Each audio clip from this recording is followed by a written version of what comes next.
There we go. Okay, so a little bit of delay. So that symbol you see on the other side is my co-host for today, Leroy Hill, who is late. He's blaming, according to his text messages he's sending me here, that it's his slow computer, but Leroy's always late. So I'm going to just get started without him. And hopefully we won't have any technical difficulties once he joins me. So eventually he'll get in. And eventually I'll have him side by side here. So, but hey, while I'm doing that, I figured this is a good opportunity to kind of prep for not just this show, but a little bit of what's coming up. So there's a couple things for off the cuff that are important to know coming weeks. So today we are going to talk about sort of COVID-19 stuff and how it relates to the Christian worldview.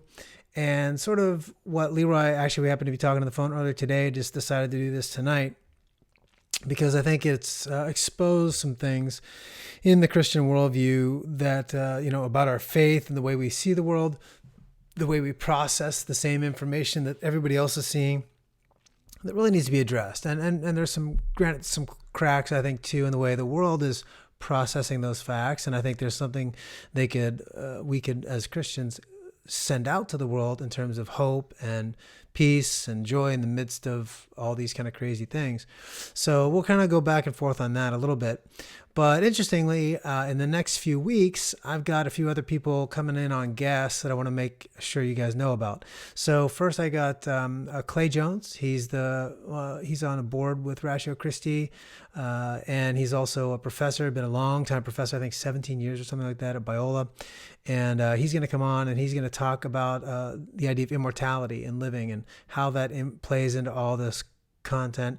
And then I've got Nancy Piercy in about 2 weeks that she's going to come on, and we're going to talk about some important issues related to her book, Love Thy Body. And then in 3 weeks, I've got a good friend who's a therapist, written a bunch of books. His name is Jed, and he is going to be talking about how to deal with sort of the stress and the depressing influences in our life while we're in isolation and lockdown and fear and all these other things going on. So we'll talk to him as a therapist who's a Christian and kind of get some insight on that. So that is the plan over the next 3 weeks of what I'm going to be talking about.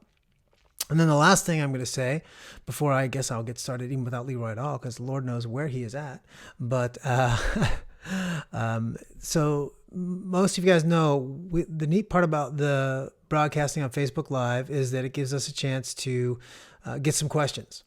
And if you post those questions below the video, they pop up on my screen. And if I see some good questions, I'll get the chance to share those questions with the group. And then Leroy and I today can discuss them, or whoever that guest happens to be. We can always discuss these things. Well, I found out a little glitch with Facebook. It's not really a glitch. It's a feature, I suppose. But my wife hosted a watch party last week's show, I think. But she couldn't see some other comments that people had posted on the main thread, and I couldn't see comments that were posted on her watch party. So what we kind of discovered is that only the questions you post on the main thread, like where I posted this on the More Than Cake, or if it's the main feed, get seen by me where I can react to them. So if you're in a watch party and ever post a question and wonder, why did they respond to my question? It's not our fault. Facebook, for some reason, doesn't pass those through to us. So that's the unfortunate part about that. So if you are watching live and you're in a watch party, I'm not sure what to do about that. We'll have to figure that out, because I'd love for people to do watch parties, but we can't see the questions. So, but if you're watching on just the regular feed, we should be able to see your questions without a problem. So that said, oh, look, Liz, you did make it, and you are on. Oh, cool. Suzanne already started. See, look, you could see Suzanne posted your first question for you. I had her posted it so I could share them here, but you can post your own question now, and I'll share it as coming from you. My wife was going to be the helper to get your questions out there so people could read them as we address them on the show. So let me check your in one more time, Leroy Hill. Oh my goodness. I don't know where you're at, Leroy Hill. I'm texting him right now off my lovely phone, and we'll see what happens with him. So, all right. So, hey, so let's talk about a little bit of COVID stuff and where we're at and what we're looking at. And what I guess I can do is address questions that I know that Liz had brought in. I was going to wait for Leroy to do that because I wanted to get his feedback. And since he's not even on right now, oh, wait, he just texted me back. Let's see what's going on with him. I'm looking for the link. Oh, Leroy. You know what? Kids today and technology, sometimes they just don't know what to do. So I'm going to send him a call. Now, you guys, I don't know if everyone's going to hear this or not, but I'm actually calling him on Skype right now. This is where it is. I don't know if you guys can hear all the dinging and the ringing that's in the background there. But we'll see if Leroy joins us right now once I make this call. Is he joining us? There he is. Here. Hey! I just had to call you, man. See, that's why you're supposed to be on early so we can do all this technical mumbo jumbo. No, but I think somebody changed my password. I don't want to say who. Don't blame your wife, Margie, for these things. Oh my goodness. Can you see me on that? You're the window behind you makes it a little bit dark, man. So we're not seeing you totally. Let me see if I can fix that. Yeah. So while you fix that. We already started doing some discussion here. I kind of set the stage for what we're going to be talking about on the show and where we're at. So everyone's kind of knows the topic. But hey, I was going to jump in with a question that Liz had asked earlier, and she might repost here in a minute. She's posted, I have so many questions. You got a hi there, Leroy. So I'll even see if I can show that up there. Let's see. This is going to be my test post. There it is. Is that better? Oh, here. Add the broadcast. Gotta get that back. There we go. Oh, see, there's hi, Pastor Leroy. There's it. And then we got Liz saying she's got so many questions, right? So we've got lots of people on and interested in this conversation. Good. Yeah, that's totally better with your background, man. So, by the way, how you doing, man? Let's start with that since I got you on here. How you doing? Well, I mean, this whole COVID-19 thing is, it got close to home. Obviously, I've told people I had family members. That family member was my father who got COVID-19, just came home from the hospital yesterday. So that's a happy moment because, it was touch and go. It was touch and go. There was a time we thought he was okay, and then we didn't think he was going to make it. The doctor said he was declining, and then, yeah. It's so kind of funny. My dad is a lifelong Democrat. I mean, that's just my dad. So I called him the other day, and I said, how does it feel knowing that Donald Trump saved your life? Oh, you're pushing buttons, Leroy. Oh, in the midst of his suffering. Yes. It was kind of funny, though. I mean, he needed to have his spirits raised up. So that was a good sparring match. Yeah. Well, I'm glad that he's home and I'm glad he's okay. That's kind of critical. So that's a good thing. And he had some other issues. So that made the COVID-19 diagnosis pretty harsh, but I'm glad he was given some meds, you said hydrochloroquine or something like that. Hydroxychloroquine. Hydroxychloroquine. Yeah. And so that was given to him, and so he recovered and he's home. That's good. That's awesome, man.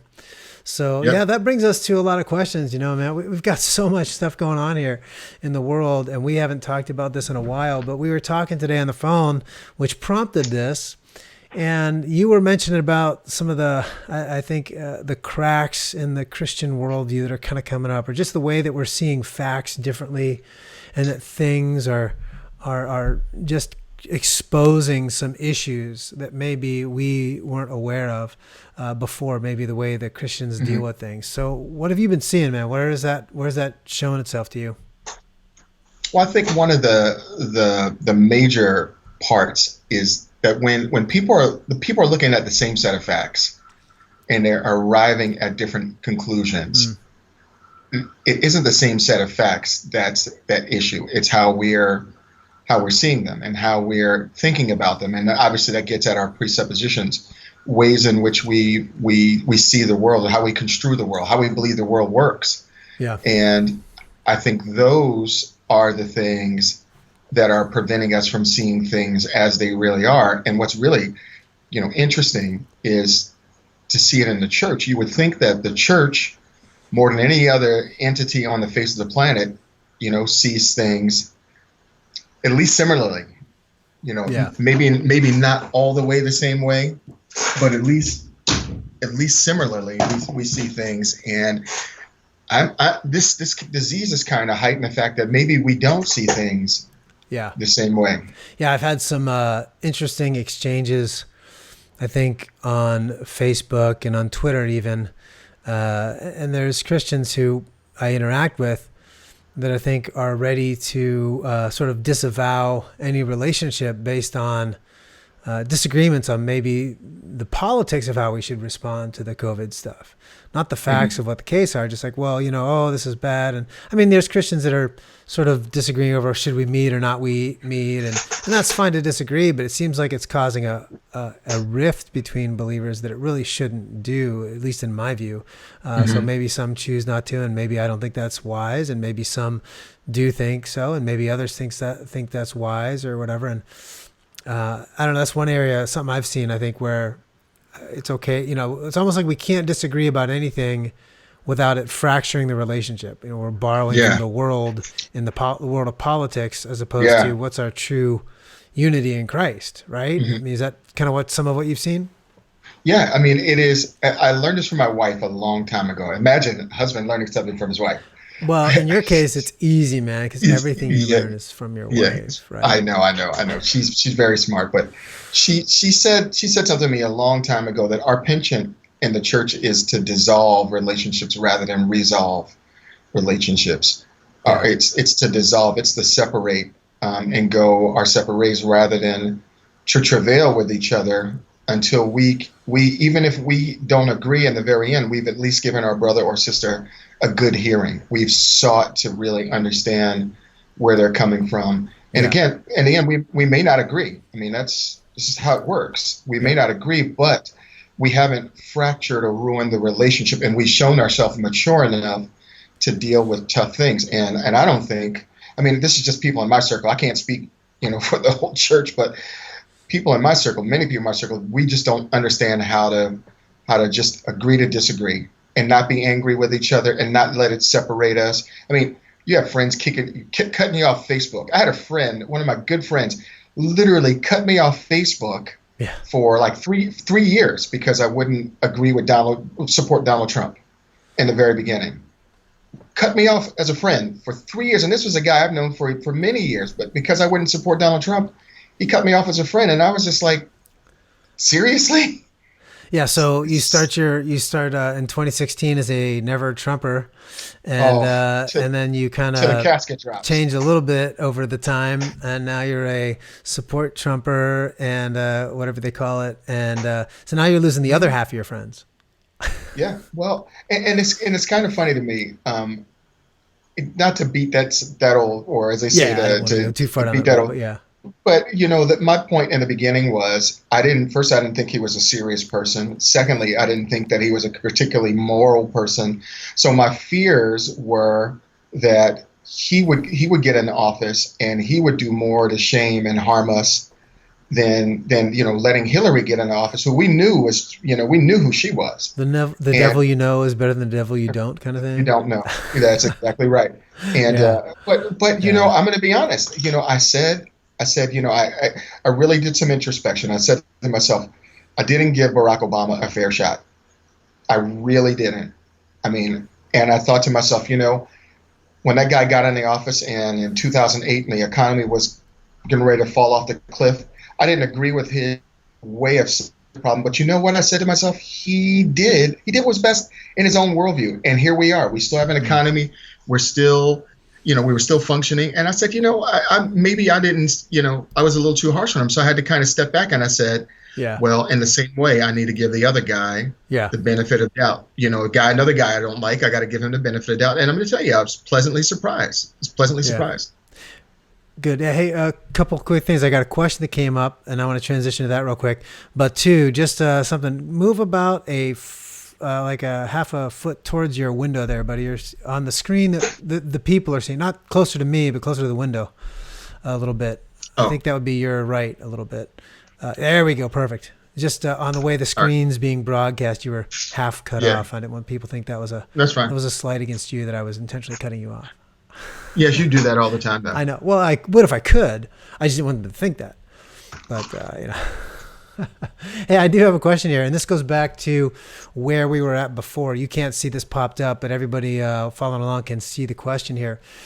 And this goes to our point. So we were talking about, like, okay, our worldview is sort of being shown, the fractures in that, the flaws in that are being exposed a little bit by this COVID stuff and how we interpret it. And so we got a good question here that says, how do Christians develop a biblical worldview if their pastor and all their friends are loyal to a political ideology that opposes biblical truth?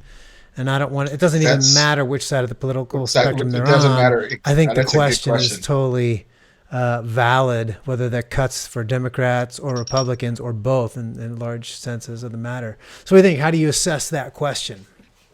In our time, I think it's an important question, and it's a difficult question, because I think it gets at how we determine what church we're going to go to from the very beginning, or what we want in a church, or what we ought to be pursuing in a church. And primarily we ought to be pursuing a church that has a biblical worldview, upholds the scripture as over and above everything else, and is willing to separate from the left and the right, when necessary, in order to uphold the word of God. I think that's the first step. But when you're in a church that is, too far to the left or too far to the right, or whatever have you, I mean, you have to ask the question, is God keeping me at this church in order to kind of be a corrective, to be a different voice?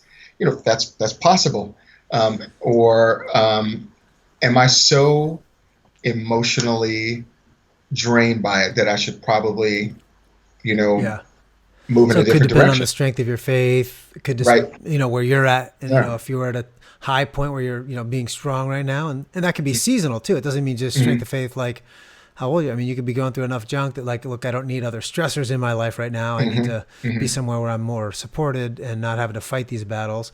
So that could be a seasonal thing in your life too. But I think when I was thinking about that, one of those things to make sure you do, this may not help directly for the question that I guess that's up right now, but it is something, as far as looking at that, I think you want to make sure that you have a conversation with people as you're looking at churches and find out where they're at. Now, sometimes it might be more obvious than others. I remember years ago when I was on youth pastor at a Chinese church, and I remember folks in the church telling me this. So I'm trusting their information on this more than my experience of it.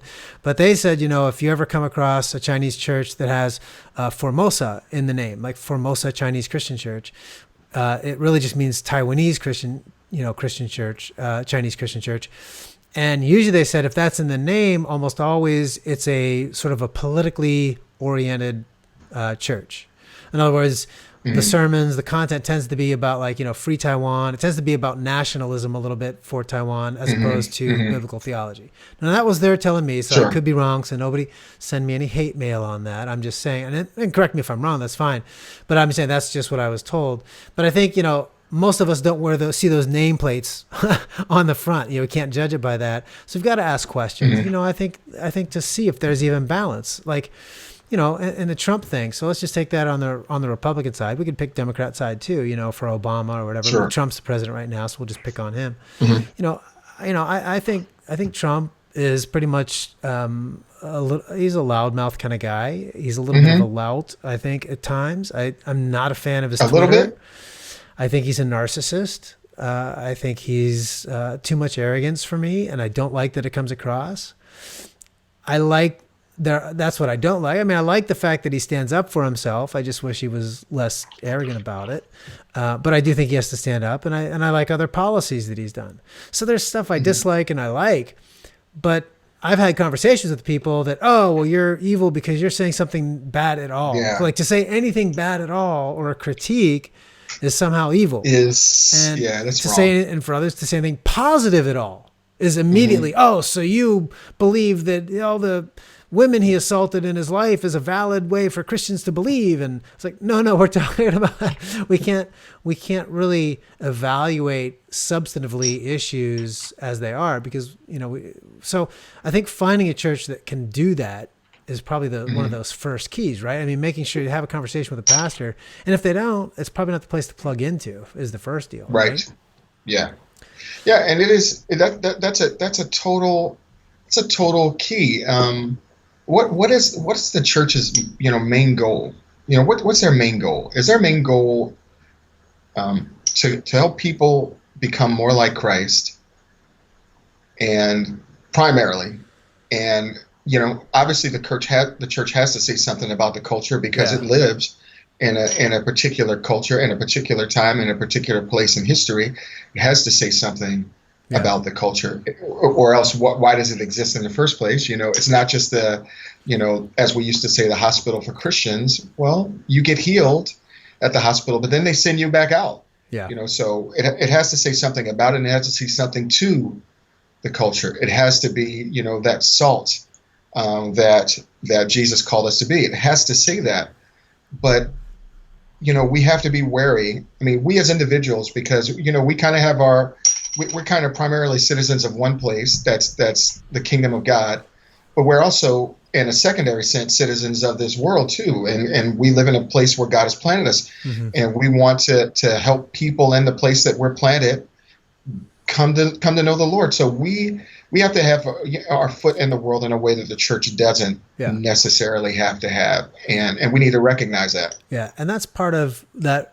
So the Facebook ID is Richard and Rosalinda. So I don't know if both of them are watching or if that's just one of them, but I think that's partly the answer too. So if one, like as you said before, maybe you're in a season in your life you need to leave that kind of thing if it's causing too much stress and anxiety in your life, and find a Hmm. place that's a little healthier. I gave a couple idea, one idea about what that conversation might look like to find that, to make sure it's not a political place, but a biblical place that's going to put the scripture and a biblical worldview above the political ideologies.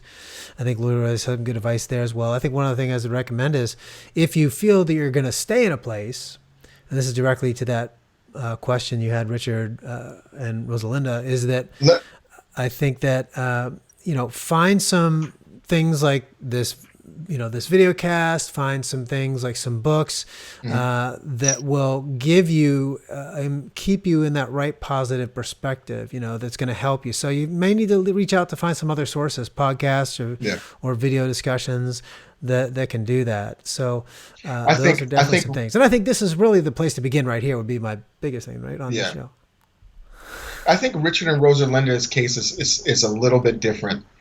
Oh, and they are They both would watching, have. actually, by the way, they told me. Oh, good. Yeah, they would have church leadership who agrees with them, but they would also have a lot of church members who might not agree with them. That's where I think their battle is. It's a their and the leadership is of one mind, but the people, because of the particular you know community, may be of another mind, or at least a segment of those people, and that's probably where they feel kind of out of place. And in that Mm. situation, that's a slightly different situation than what we talked about. And in that situation, you might want to keep your feet firmly planted, in the place where you are, and demonstrate by Mm. your own maturity and your ability to reason with people Yeah. that your wisdom is from above and not secular.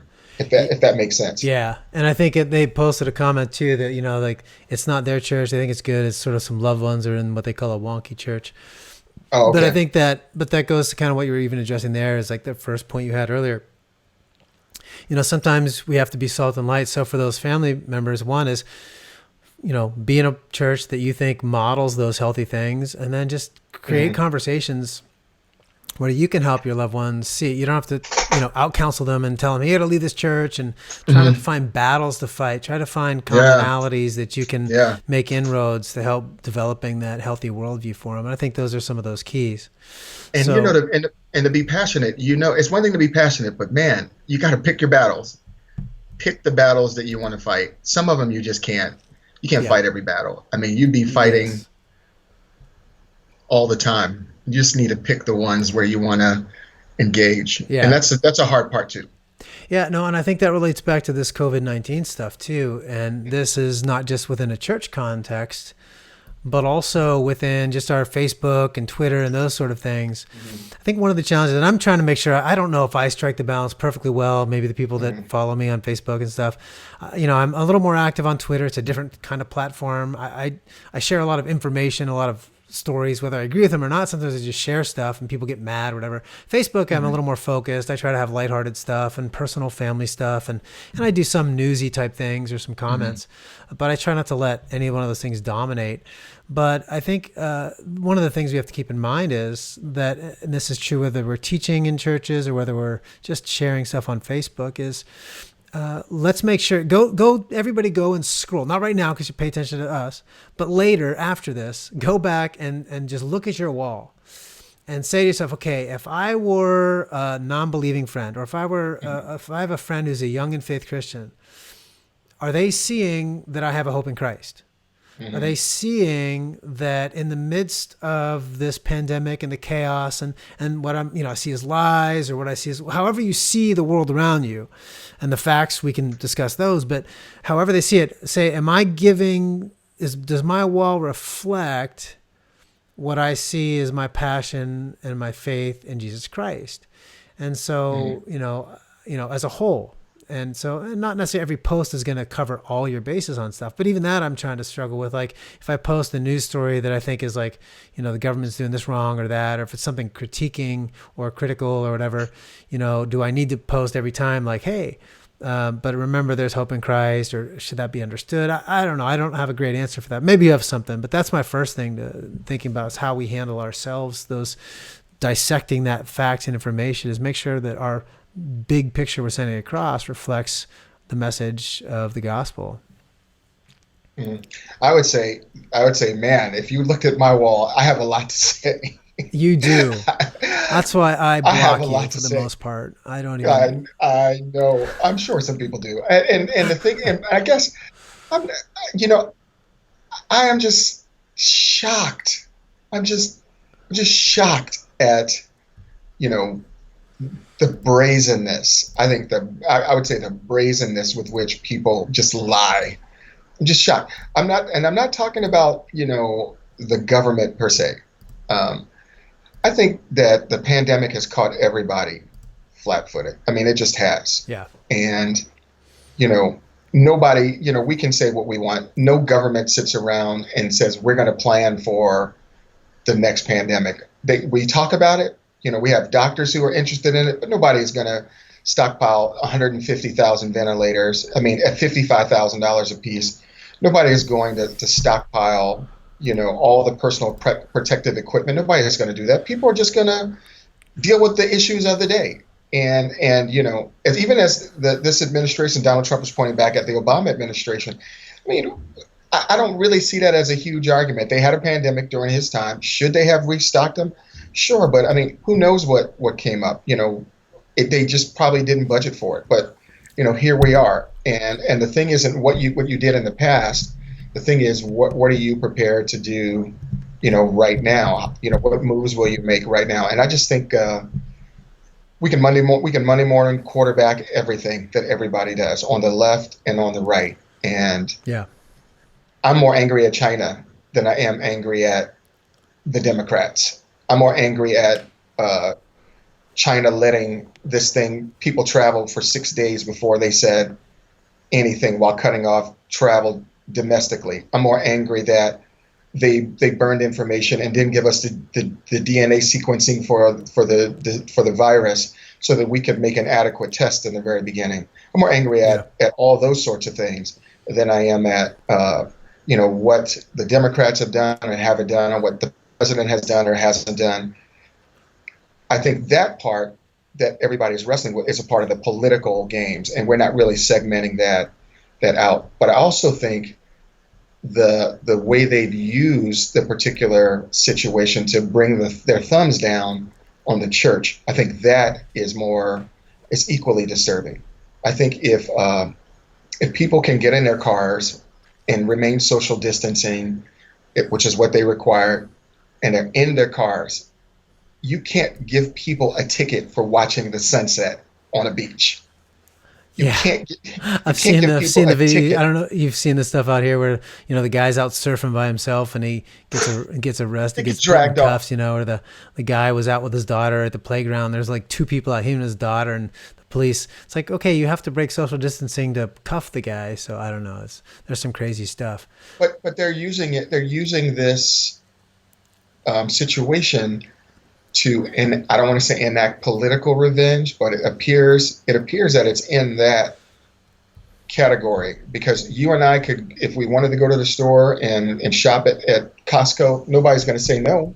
If we wanted to go and do other sorts of things, nobody's going to say no. But the moment that I talk about getting in my car and uh, going to a church service where I can drive up and don't even have to roll down my windows, and that is illegal.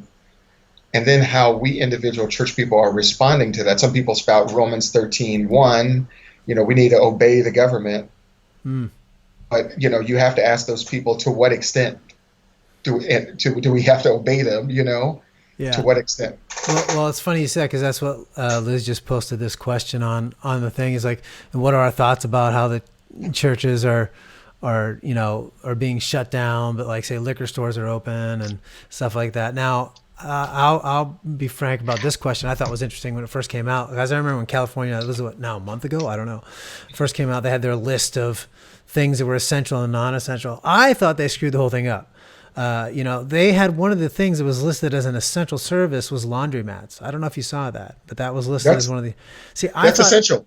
No, see, I thought that was the opposite. If you're trying to emphasize social distancing, you should shut down the laundromats first, because people can't, properly clean their clothes, They'll smell. and Yeah. people will naturally follow the social distancing because of the smell.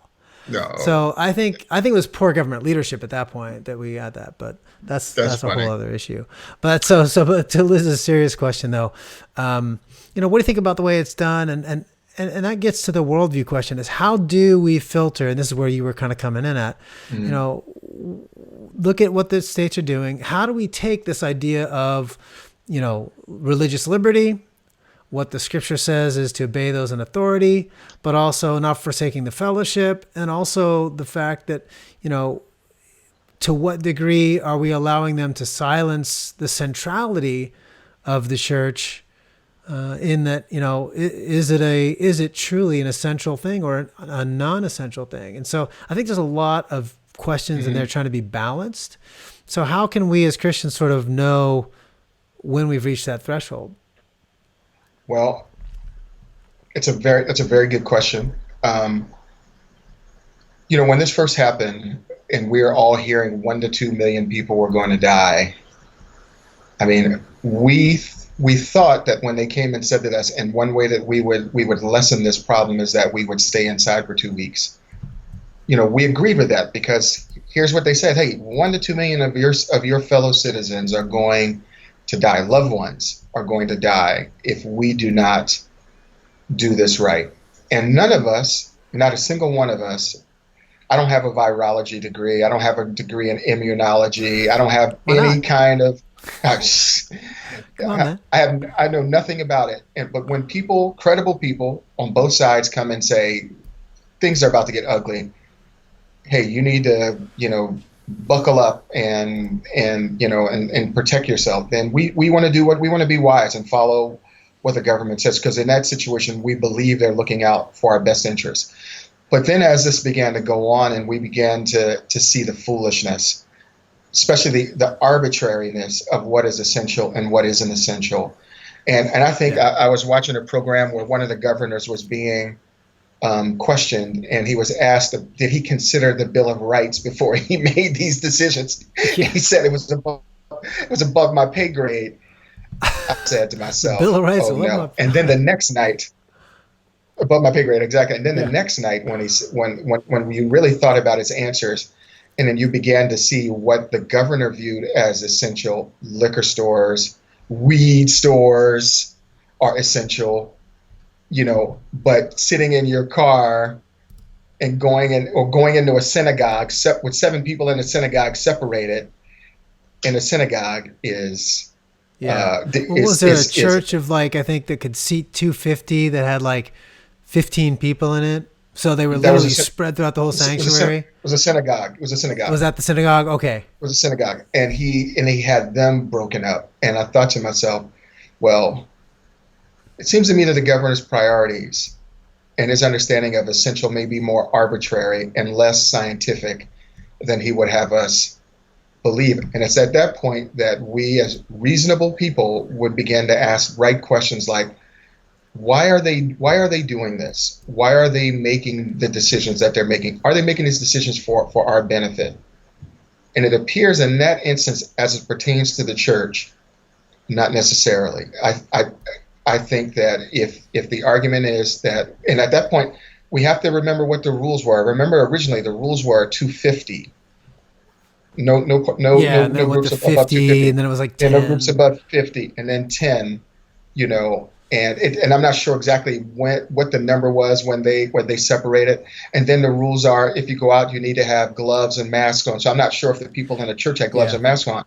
So the question Yeah. that, go on, I'm sorry. No, I was going to say, I think that's where when we get into this, it's not just, we can all point out arbitrary things. And this is where I think we have to be wise as Christians of what we're going to critique and how vehemently we're going to critique those things. The press, can pick on everything, and they can make every molehill into a mountain, but they lose credibility. We've seen that with how they've dealt with issues. So we as Christians have to be careful that we don't, just everything that strikes us in the moment with a visceral sort of, oh my gosh, I can't believe that, just posting and posting a rant on this. Pretty soon people just tune us out. So we have to be choosy and wise. So for me, I think there's an arbitrary nature to that. I don't know. I might have posted something here or there. I don't think I've actually posted anything on Facebook about that. But one thing I would contemplate is, and this has sort of bothered me a little bit, I haven't done it yet, but is the goalpost is shifted as to why we're even in the lockdown to begin with. I think that's far more critical of an issue. So if everyone recalls back, at one point originally it was, hey, we got to flatten the curve. We're not going to stop this virus. It's going to run its course.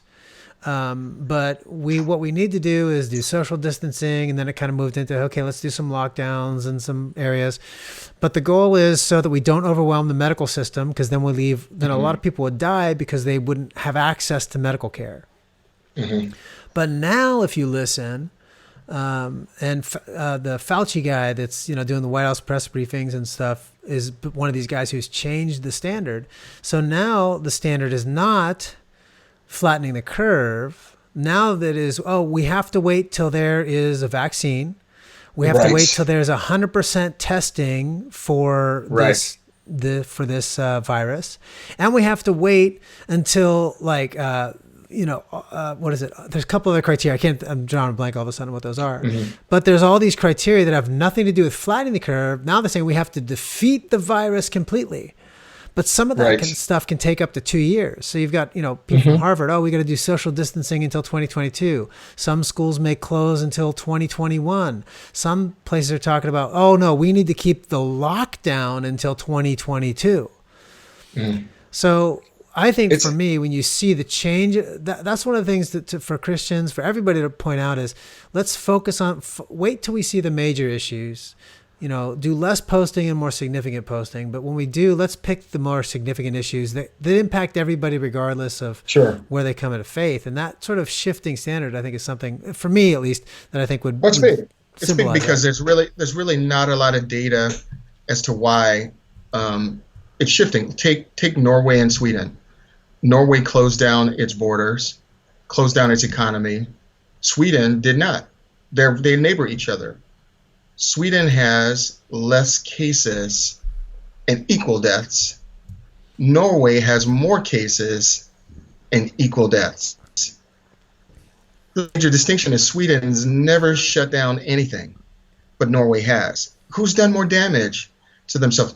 My whole point even about the social distancing is they factored in social distancing into flattening the curve. That was factored into the death rates and all that stuff. And remember, it went from 1.2 million to 100 to 200,000. to maybe Yeah. 65,000, and it may That even be lower than that. that's a real important thing to remember too. I want to pause you right there because that's actually pretty critical. So when they say, "Oh, look how effective the social distancing and the lockdown has been in lowering these rates from those original predictions," that's actually, to my understanding, that's not honest because the Hmm. original predictions of millions dying was if we did social distancing and it had lockdown scenarios built into that. At least that's my understanding of what I've read. Right, So, right, so to right. say that this has been effective, that's why they're gone down is not the case. They've gone down because the models have just Not been correct. just changed. And So, here's am I right? where Did I? you're 100% Okay. right. Here's where a Christian worldview comes in. It isn't to be suspicious of people, but it's to really begin to ask good questions.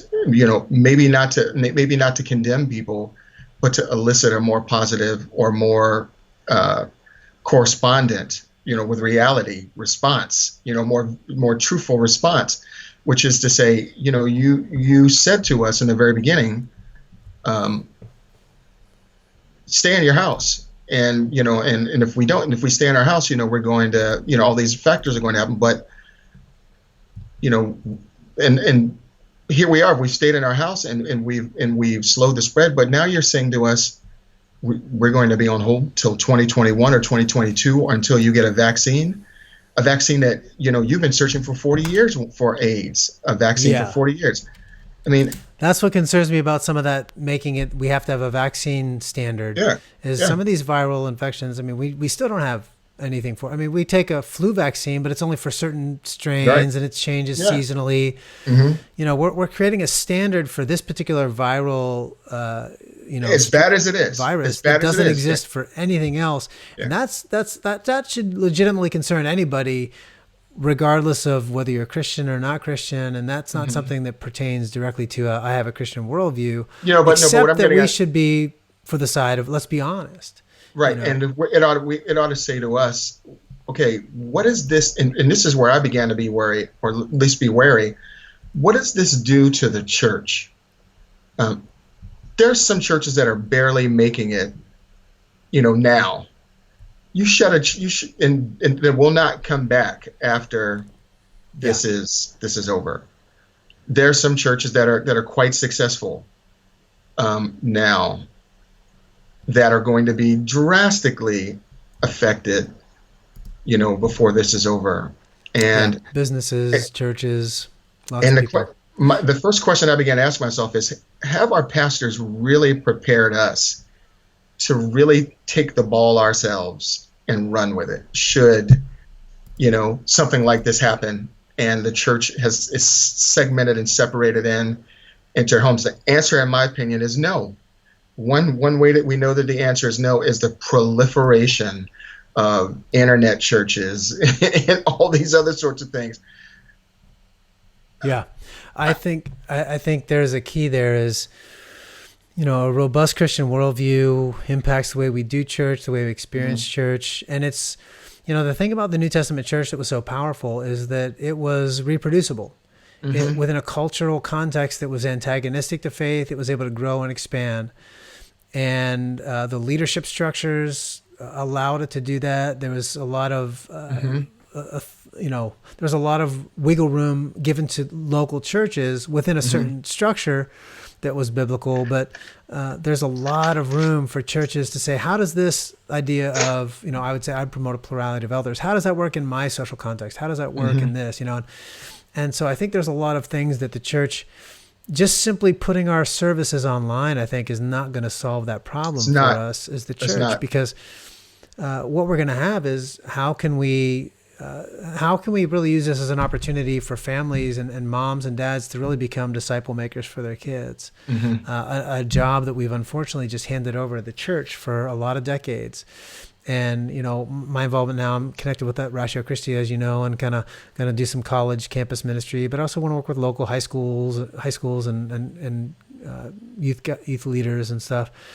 But part of that is, we've done a lot of structural institutional things to build people's faith, but it hasn't given them a robust, we know what's right or wrong. We know doctrine, this is right or this is wrong, assuming that's taught. But I mean, we know stuff, but we don't know how to frame it in a way that allows us to respond to, say, the COVID-19s of the world, Mm-hmm. in a way that allows our faith to process that information and remain healthy and in Right. our obedience to Christ and in the way we can evangelize with the gospel. I hope that makes sense. No, it's totally accurate. It is, one thing about being in the Marine Corps, and this is one of the major lessons of leadership that you learn in the Marine Corps, and what separates it, in my opinion, from every other military unit on the face of the earth, is that the moment that Marines get together, the first thing that they do is they find out who's the senior man. It doesn't matter if we have the same rank. It doesn't matter. The only thing that matters is the day we got promoted, or when we got promoted, because that person then becomes a senior man. And why is that important? Because there's always got to be leadership. Somebody's always got to take responsibility. And I know when I was in combat, the first thing I told my guys was, look, we all have to learn everybody's job, because if I get killed, one of you have to be responsible. It was my job to make sure that the other guys were responsible if something happened to me. I don't think that the church really has because we haven't been under persecution, especially in America, in the same way, as 1,000 years ago or whatever. We haven't been under that kind of persecution, so there hasn't been a need to really emphasize passing this on, to responsibility on, to take this ball and get another yard with it, and to run with it, when should something happen, and that's allowed, in one sense, power and authority to coalesce itself in the hands of too few people. To coalesce in the hands of too few people. So you have, one pastor who's a pastor over 5 churches. That's insane. I'm sorry. I respect these guys, but you're not indispensable. You're talking about like a video venue kind of context. Yeah, I'm talking about one guy pastoring 5, 6 churches when there's so many young and older people who can do that job. You're just not indispensable. I mean, you may be talented. None of us are. You may be talented. You may speak well. You may be a great communicator, but you are not indispensable. And part of what this does is it shows the cracks in the way we structured ourselves in that way. It totally does. Because let's say you're not an internet savvy person right now, and there's a lot of people who are not internet savvy, and you don't have access to your church right now. I mean, how are you feeding yourself? Have you been taught to feed yourself? Have you been taught to feed your family? I mean, and I don't mean, to go to the store or cook your meal. I mean, literally, scripturally, are you growing right now? You've been right now probably 35 days without being in a church service. If you're not internet savvy, what are you doing to yourself? And that is partially, the blame of to the account of the individual Christian, but it's a large part to the way we train and teach people to become and disciple people. I mean, it is what it is. Yeah, that's one thing. It's funny because when we planted a church the last time, and you guys were involved with us for that one of the goals we had was to find a way to take the Sunday message and then not just have discussions that people could go home with, like, for personal devotionals, but say, okay, families, at least here's a set of questions. If you got kids like, preschoolers or, 10-year-old or 15-year-old, here's things you could do as a family throughout the week, not only to just have discussions, but maybe even application things that you could do and take away. And how effective we were in some of that, it varied over time. But I mean, I think there's a lot of things the church has been ill prepared to do because we've so centralized it around the building facility. And I don't have a problem with facilities. I don't have a problem with buildings. I'm just saying it's become the source and the fountainhead of our faith, and that could be taken away at any time. At least we've discovered that. And that is what they're showing us. That is exactly what they're showing us. If this ends and we're all to go back, I'm hoping that the church will realize we've got to do better to prepare. We can get on Trump or whoever for not preparing for ventilators, but we haven't prepared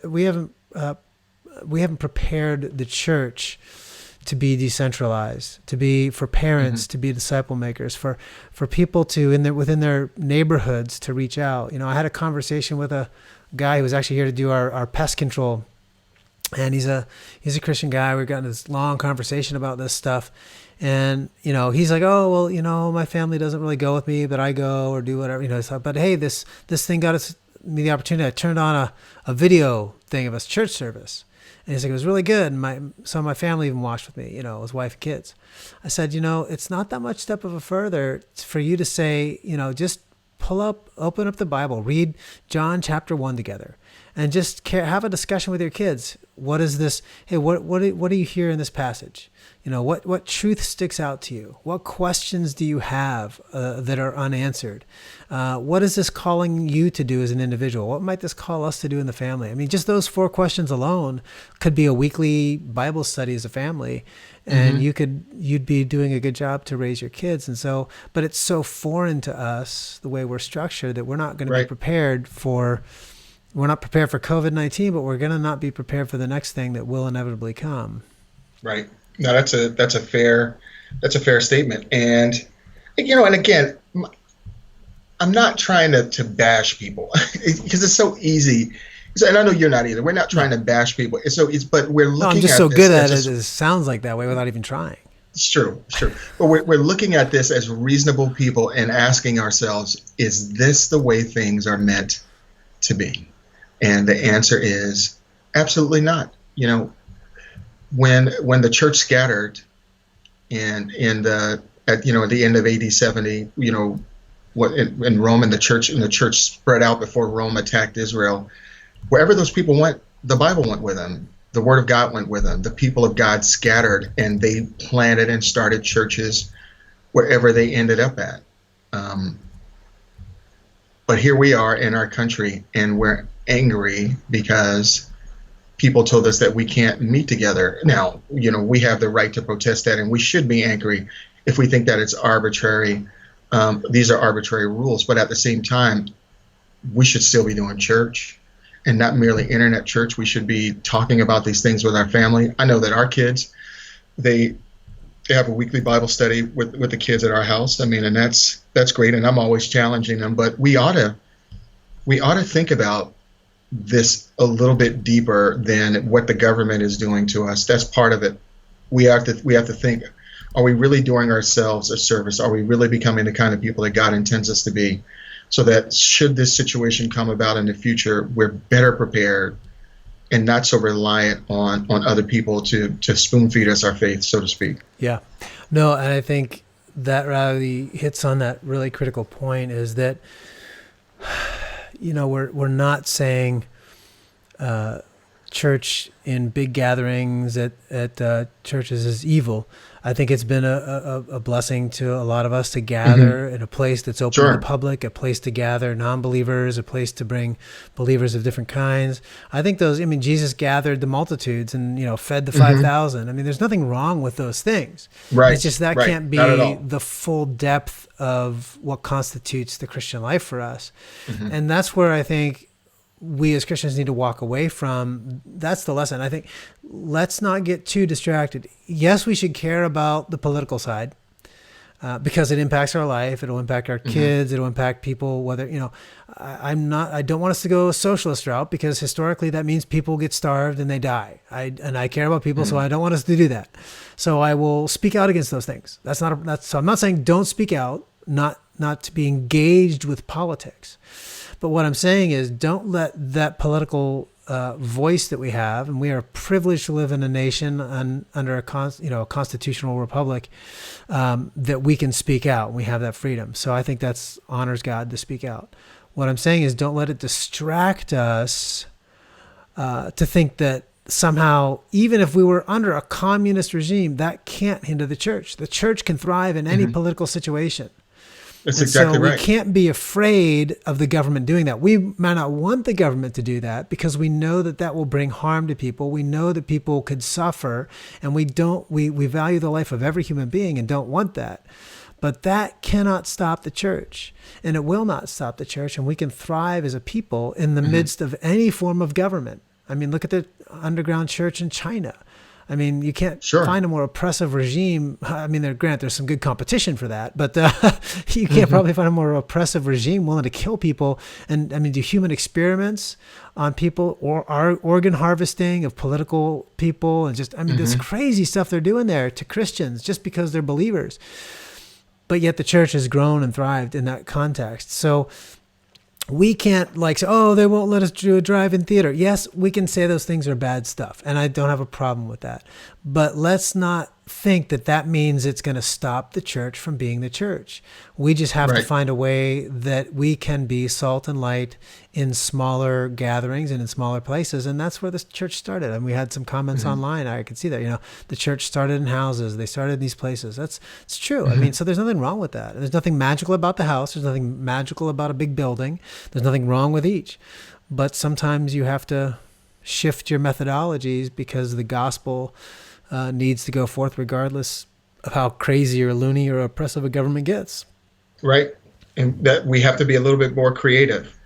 I think one of the things we talked about earlier too was the division within the church. Now, I would ask, do you think that division is the fruit of our theological differences, but displayed in our embrace of political issues, and they somehow come together, as we're looking at this situation? Ask that question again. I was reading a couple comments online, trying to get through people. So say it again, though. So our theological difference, the fruit of our differences, that the way we're processing this whole COVID thing within the church, I think it is the fruit of our theological differences. So you have, liberals within the church and, conservatives within the church. And those liberals and conservatives are not political per se. They are, they're theological. But they also, it's curious that they align themselves, along the same lines politically.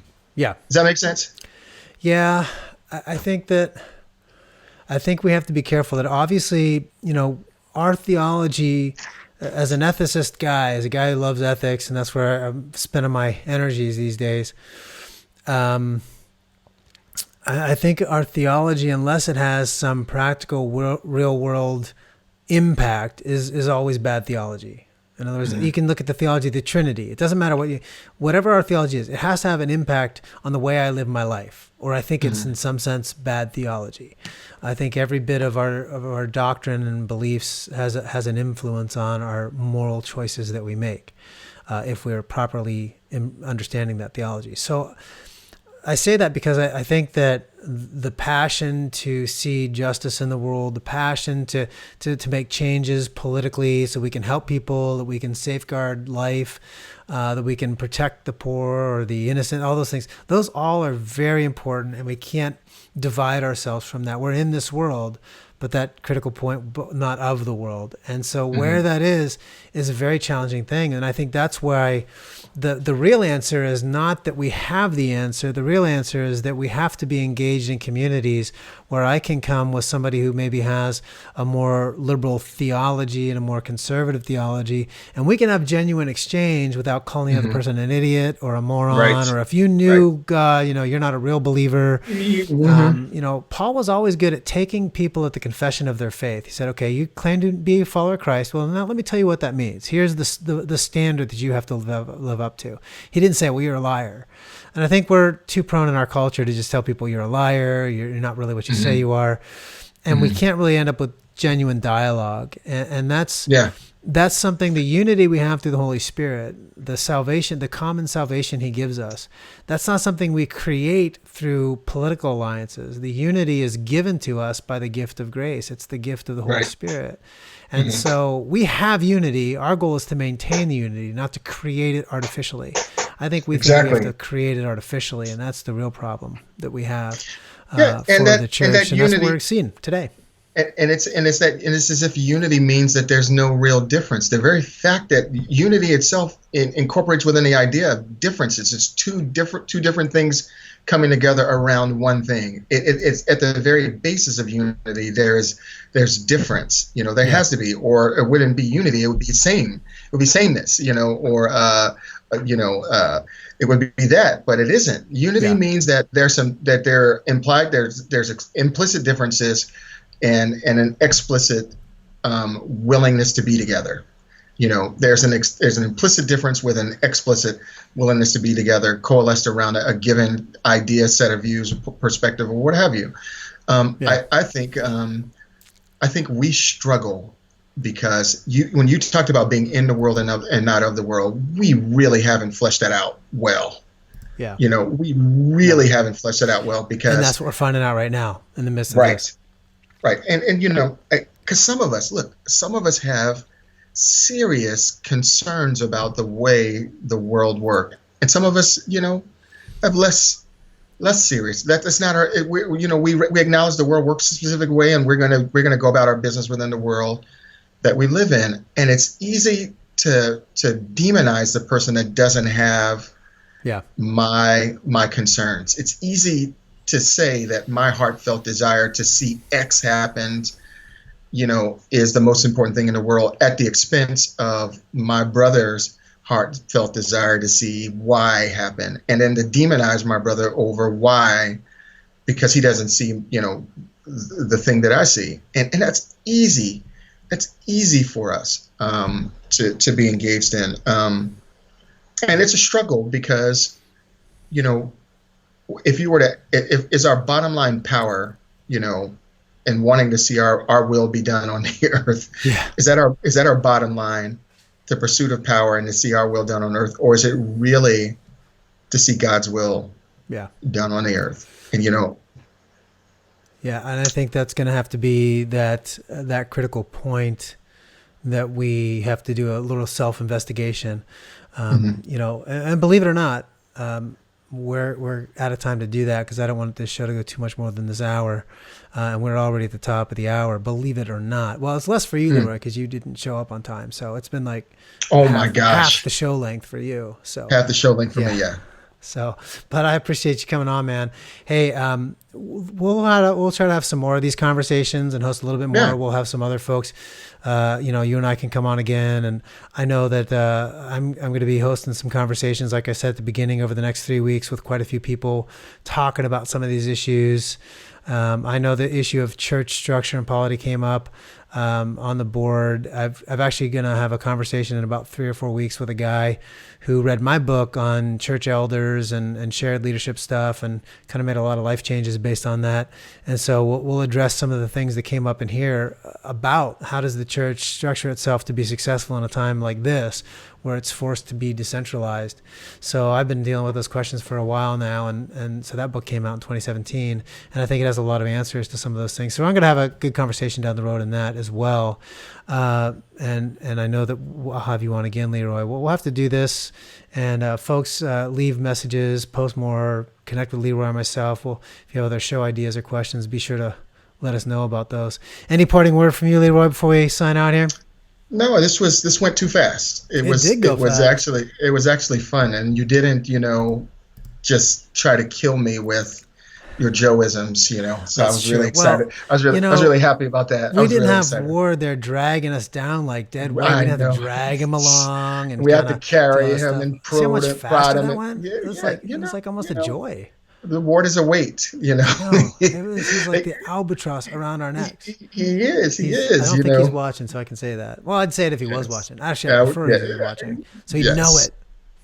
Yes. One of these days we'll get him on again too. He's been busy.